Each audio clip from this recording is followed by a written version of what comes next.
Guys, welcome back to my channel Priyanka's lifeline. আশা করছি তোমরা সকলেই খুব ভালো আছো আর আমিও খুব ভালো আছি।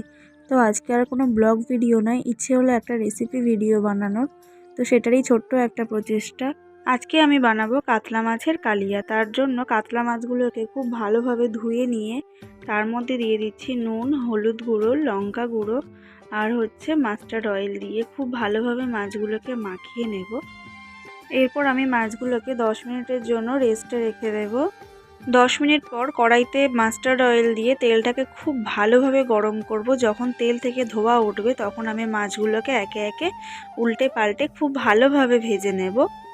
মাছগুলোকে খুব বেশি ভাজবো না, আবার খুব হালকাও ভাজবো না, মিডিয়াম মতো ভেজে নেব। নিয়ে আমি একে একে সব মাছগুলোকে তুলে নেব। এইভাবে একটার পর একটা আমি সব মাছগুলোকে ভেজে তুলে নিচ্ছি।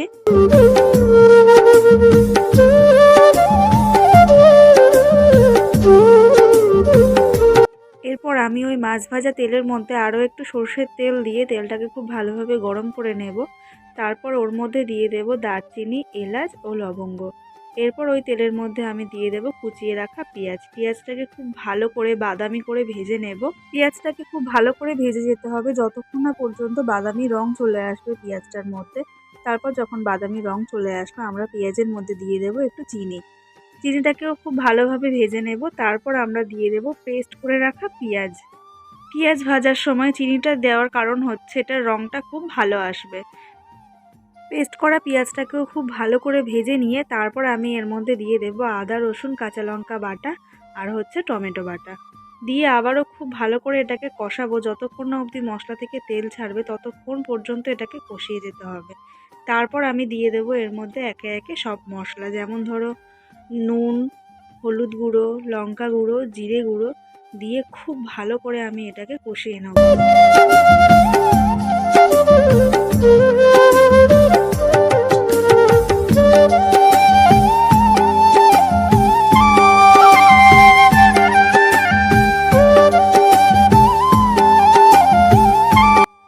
এরপর মশলা থেকে যখন তেল ছেড়ে দেবে তখন আমি আগে থেকে ফাটিয়ে রাখা টক দইটাকে দিয়ে খুব ভালো করে আবারও কষাবো, যাতে টক দইয়ের কোনো দানা না থেকে যায়।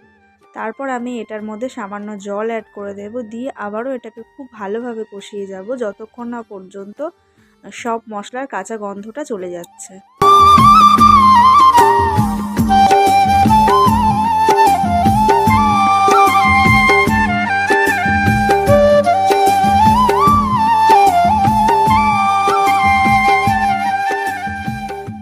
তো আমার মশলা কষানো খুব ভালোভাবে কমপ্লিট হয়ে গেছে। তারপর আমি এটাতে জল অ্যাড করে দিলাম আমার পরিমাণ মতো। তোমরাও তোমাদের পরিমাণ মতো জল অ্যাড করে দিও।